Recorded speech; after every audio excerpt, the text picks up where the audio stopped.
Bismillahirrahmanirrahim. Assalamu alaikum, my dear students. I hope you are doing well and enjoying your summer break.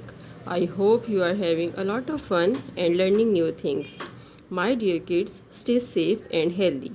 Let's start today's lesson. Today we are going to learn counting. Counting means finding out how many things we can see.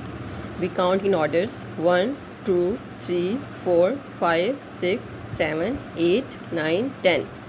After counting, we write the numbers that tells us how many objects there are. Let's practice together.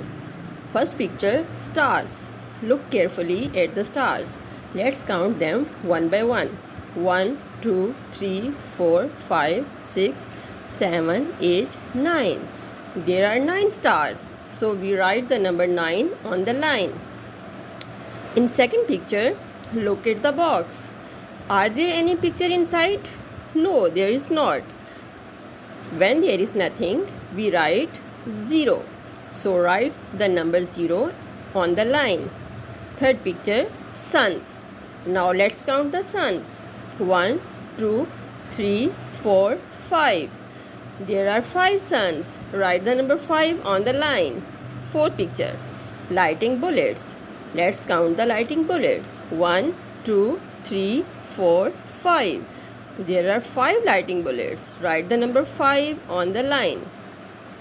Fifth picture, hearts. Now count the hearts. 1, 2, 3. There are 3 hearts. Write the number 3 on the line. Great job. Let's check our answer. How many stars are there? 9. How many suns are there? 5. How many lighting bullets? 5. How many hearts? 3. Counting help us know how many things we have. Keep practicing and you will become a counting star. Bye bye kids.